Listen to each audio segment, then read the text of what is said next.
오늘 화요일 새벽 가운데 잠언 12장을 통해서 급한 위로를 주의하라 라는 제목으로 은혜를 나누고자 합니다.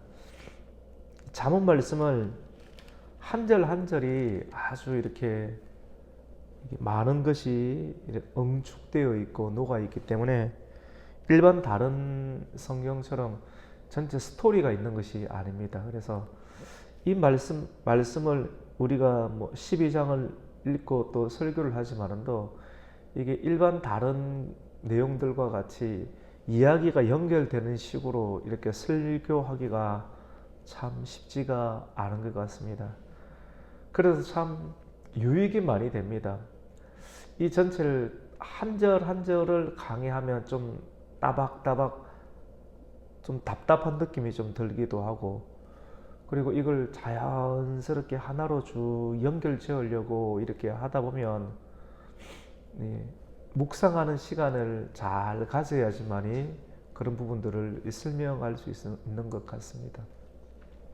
그래서 개인적으로는 이 잠언 말씀을 표면적으로 좀 피하고 싶기도 하고 설교하기가 좀 어려우니까, 그런데 그 부분을 설교를 잘 해서 개인적으로 설교하는 사람에게도 유익이 되고 또 함께 나누는 성도들에게도 참 은혜가 될 수 있는 상황이 되기 위해서는 참 말씀을 계속 묵상하는 일들을 통해서 나 개인적으로도 은혜가 되고 또 함께 나누는 분들에게도 좋은 영향력을 끼칠 수 있는 것 같습니다. 오늘 말씀을 제가 급한 위로를 주의하라 라는 제목을 잡았고요. 한 절 한 절 한 절 하나하나가 다 귀하잖아요. 그런데 왜 이 급한 위로는 오래 가야 되고 또 위로가 우리 모든 사람들에게 참 필요하지 않습니까? 근데 어떠한 위로를 주의하라. 급한 위로. 당장 급하니까 막 땡겨서는 위로들이 있지 않습니까? 문제가 해결되는 것처럼 보이지만도 우리 위로는 계속 진행이 돼야 되는 것이거든요.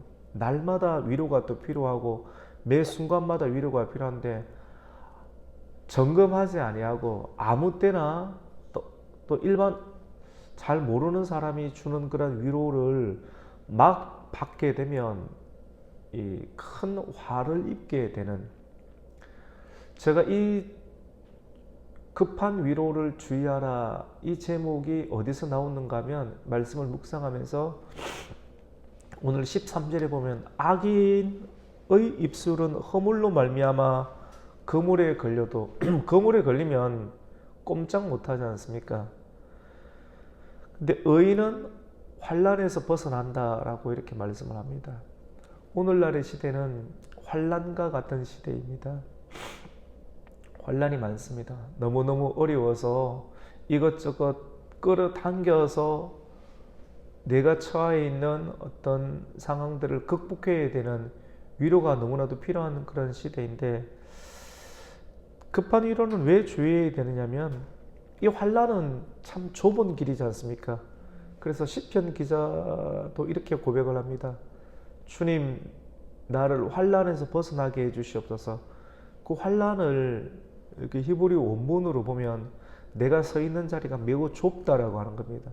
아주 좁은 위치에 있기 때문에 바람이 조금만 불어도 넘어서서 모든 것이 깨어져 버릴 만한 상황을 두고 환난이라는 말을 쓰고 있습니다. 그래서 하나님, 주님의 도움을 나에게 주시어서 내가 처해 있는 환난, 매우 좁은 길에서 넓은 길로 안정된 자리와 위치로 나를 옮겨달라고 기도하는 내용들을 보게 됩니다. 위로를 받아야 되는데 위로는 우리가 왜 조금 본질적인 내용을 좀 들어가 보면, 여러분, 저와 여러분의 참된 위로는 우리 주 예수 그리스도인 줄로 믿습니다. 참 쉽잖아요. 근데 이 쉬운 게 그냥 나온 것이 아닙니다. 우리 신앙의 고백 가운데 아주 중요한 경건한 고백, 두 종류의 고백이 있습니다. 하나는 웨스트민스터 신앙 고백이라고 우리가 많이 들었잖아요. 어릴 적부터 많이 외우기도 하고.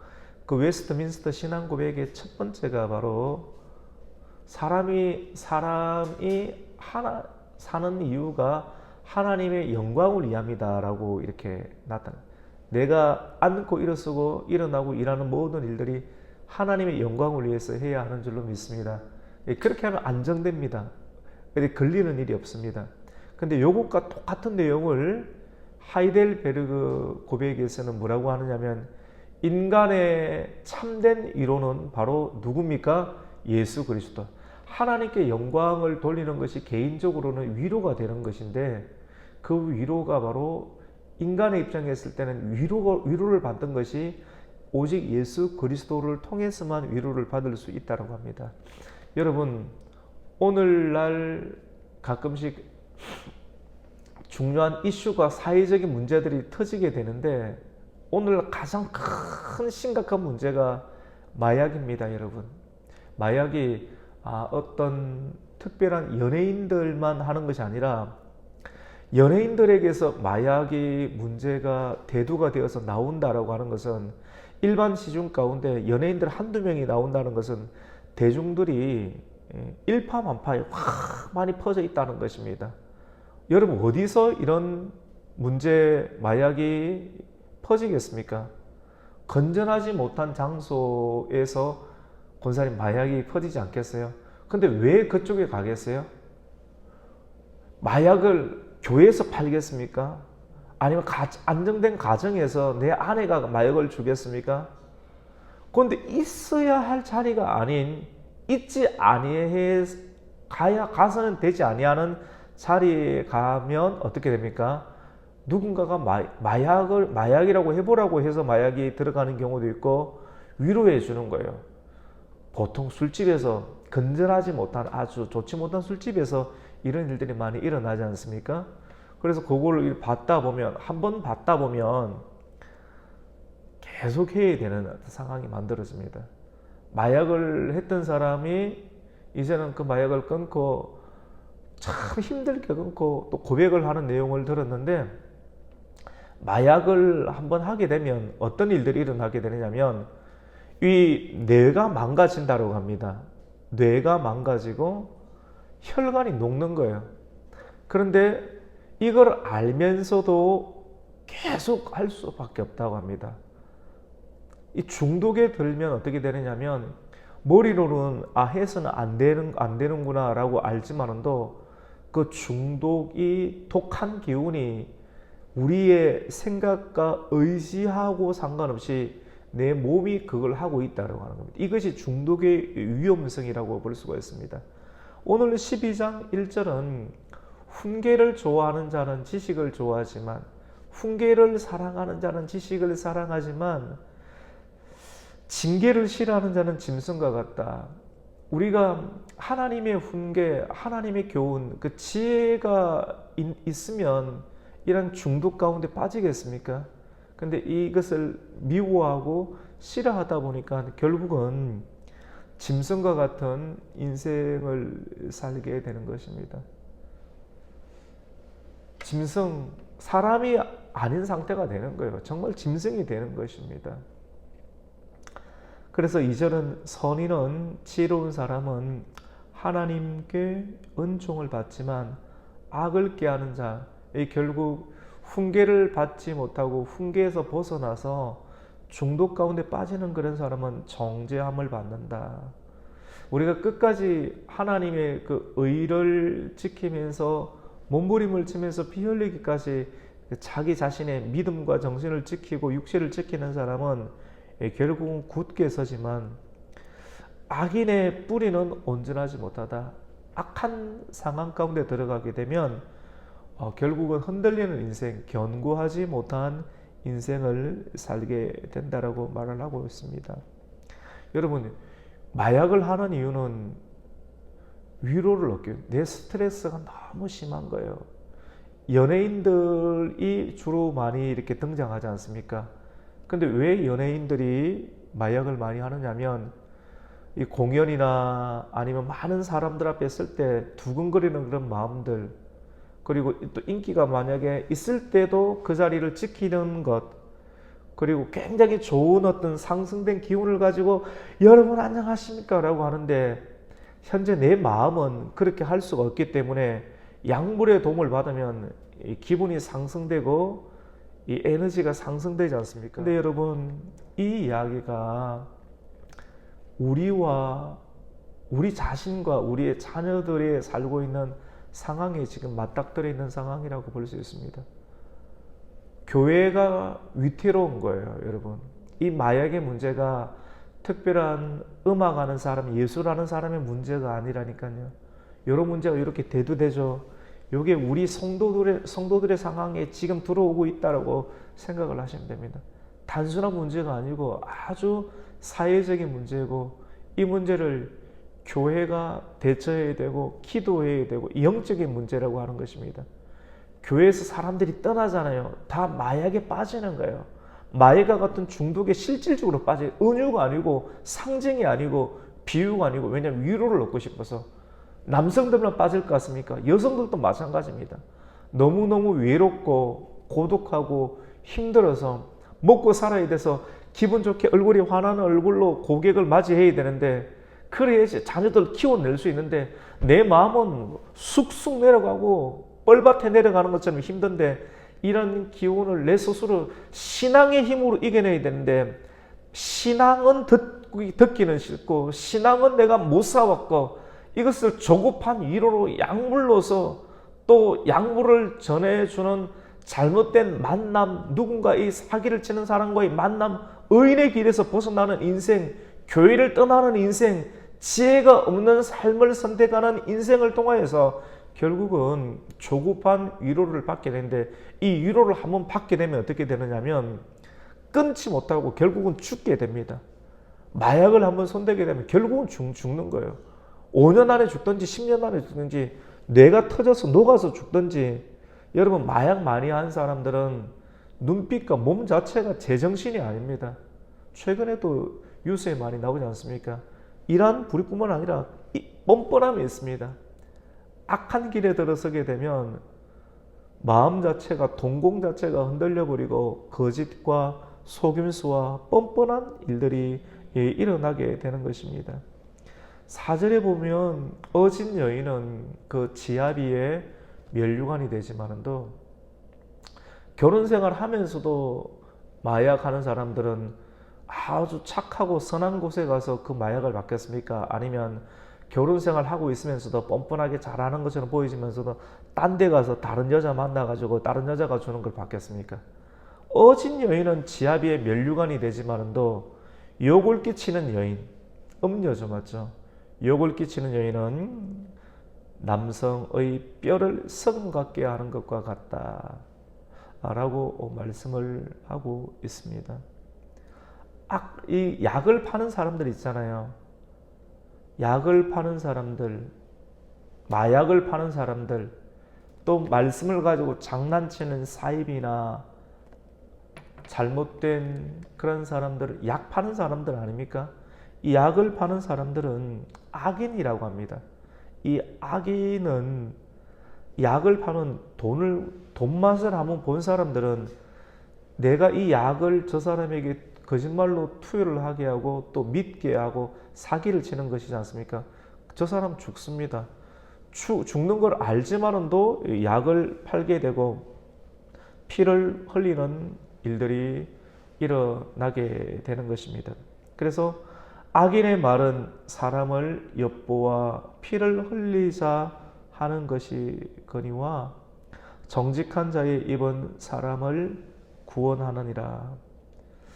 악인은 엎드러져서 소멸되려니와 의인의 집은 서 있으리라. 설교 그만해야 되겠다. 이 정도 할게요. 오늘 이 말씀 여러분 잘 한번 생각하시고, 이거는 저도 마찬가지입니다. 우리 모두가 남의 이야기가 아닙니다. 위로 단순하게 한 예를 들어서 마약 이야기를 꺼내었지만도 너무너무 지치고 사람이 힘들 때는 정상적인 곳이 아닌 다른 곳에서 위로를 받고 싶은 충동과 유혹을 받게 됩니다. 연예인들이 왜 가만히 있지 못하고 다른 곳에 갑니까? 여러분, 신앙생활 제대로 하려고 하면 단순한 삶을 살아야 됩니다. 단순해져야 됩니다. 이 말씀을 전하기 위해서 단순한 인생, 집, 교회, 다른 것 하고 싶은 거 많이 있을 것 아니겠습니까? 하면서 말씀이 가마력 있게 안전해져요. 신앙생활 잘 하기 위해서는 인생이 단순히 심플해져야 됩니다. 사실 이 심플한 리더십은 최고의 리더십이라 볼 수 있습니다. 나 개인에게 유익을 주고 다른 사람에게도 유익이 되는 인생. 이건 이웃 사랑이잖아요. 하나님 사랑 곧 이웃 사랑이라고 하는 것. 그렇게 되기 위해서는 우리 복잡한 인생, 복잡한 것을 컴플렉스라고 그러잖아요. 교차로처럼 많은 곳에 나가면 문제가 생기잖아요. 어지럽잖아요. 피곤하잖아요. 근데 그걸 빨리 벗어나고 싶지 않습니까? 의인은 교차로를 벗어나는 인생입니다. 의인은 환난을 벗어나는 인생입니다. 그래서 단순한 인생을 살아야 돼요. 여러분, 왜 우리가 머리 아픕니까? 왜 복잡합니까? 왜 무기력합니까? 단순하지 않는 인생 가운데 우리는 계속 다니고 있어서 그래요.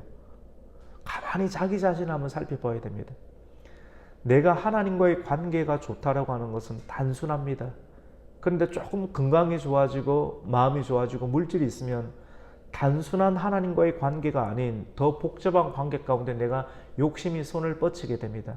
그렇게 되면 중독의 현상 가운데 빠지게 되고 뇌가 녹게 되고 혈관이 녹게 되고 한번 빠지게 되면 거기서 헤어날 수 없는 악인의 반열 가운데 들어가는 것을 보게 됩니다.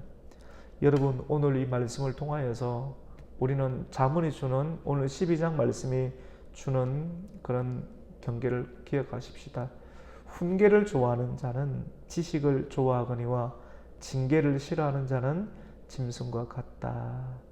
그리고 우리가 조급한 위로가 아닌 참된 위로는 예수 그리스도잖아요. 예수님의 가르침은 좁은 길로 가라. 좁은 길로 가는 사람은 결국은 넓은 길 천국에 들어가는 줄로 믿습니다. 좁은 길, 단순한 신앙생활입니다. 저도 목회 생활을 내 개인적으로 잘 하기 위해서는 끝까지 가정을 잘 이끌어 가기 위해서는 그리고 많은 성도들에게 존경을 받고 끝까지 좋은 사람으로 남아있기 위해서는 여러분의 직업과 또 직분이 아름다운 이름으로 끝까지 유지되기 위해서는 생활이 단순해야 됩니다. 하나님의 관계가 또 선명해야 됩니다. 단순한 것은 말씀과 기도입니다. 여러분, 말씀을 붙잡으세요. 그리고 기도하세요. 사람들에게 위로를 얻으려고 하지 마십시오. 만나봤자 에너지만 더 방출이 됩니다. 그래서 고독한 시간이 필요합니다. 하루에 한 번씩이라도 고독한 시간을 좀 가져보십시오. 기도하는 시간을 가지라고 하는 겁니다. 공부도 하는 것도 있고 사람을 많이 만나지만 왜 자꾸 마음이 불안합니까? 고독한 시간을 가지지 않았기 때문입니다. 말씀을 읽고 말씀을 묵상하지 않고 그리고 기도하는 하나님과의 고독한 시간으로 자기 자신을 한적한 곳에 두어야 되는데 그거를 못 참으니까 그런 단순한 생활을 못하니까 그냥 많은 사람들 만나는데 에너지는 더 방출이 되고 없고 이 조급한 위로 자체가 나에게는 전혀 인생에 도움이 되지 않는 점점점 쇠퇴하는 인생이 되는 것을 보게 됩니다. 오늘 잠언이 주는 귀중한 녹아있는 교훈을 우리가 기억을 하면서 조급한 위로를 주의하고 참된 위로는 예수님의 말씀은 좁은 길로 가라, 십자가 붙잡으라, 당장 한참 하기 싫은 것처럼 보이지만도 이 일들 가운데 생명이 있고 내 피를 맑게 하고 뇌가 녹지 않게 하는, 여러분 쉽게 하는 거 전두엽 다 녹잖아요. 전두엽 녹아서 사람 바보가 되는 거예요. 이런 인생에서 우리가 걸리지 않기 위해서는 하나님 여러분 말씀 보면 머리가 좋아지고요. 그리고 기억력이 좋아지고 많은 사람들에게 옳은 길로 제시할 수 있는 선명한 언어와 또 건강을 가질 수 있게 됩니다. 복잡한 인생에서 사람을 의지하는 복잡한 인생에서 하나님을 의지하는 단순한 인생으로 들어갈 수 있는 우리 성도가 되시기를 예수님의 이름으로 축복합니다. 아멘. 하나님 아버지 감사를 드립니다. 참 이 새벽에 나오는 일들이 쉽지 않죠. 너무 피곤해서 이렇게 몸으로 깨우는 것도 쉽지가 않은데 또 그렇고 그런 상황 가운데 잠언 말씀을 설교할 때 잠시 졸 수도 있지만 또 그 존다고도 또 깨워야 되는 그런 일들, 이것 자체에 상처받지 않게 해주시고 오늘 이 말씀을 통하여서 하나님의 또 음성이 우리에게 들려지게 해주시고 사람의 위로가 아닌 조급한 위로가 아닌 쉽게 접한 그런 마약과 같은 중독과 같은 위로에 한번 들어서게 되면 결국은 뇌가 녹고 또 혈관이 녹아서 결국은 죽는 인생밖에 되지 않지만 오늘 말씀을 통하여서 하나님의 위로, 온전한 예수 그리스도의 위로, 그리고 말씀을 읽고 말씀을 묵상하는 시간을 우리 성도님들이 가시고 그리고 그 말씀 붙잡고 하루에도 정말 10분이라도 기도하는 그런 동떨어진 인생, 복잡한 교찰에서 나와서 하나님과 독대하는 인생을 통하여서 어떤 상황 가운데서도 요동하지 않고 환난에서 벗어날 수 있는 지혜를 얻는 우리 성도님들 되게 하여 주시옵소서. 예수님의 이름으로 기도드립니다. 아멘.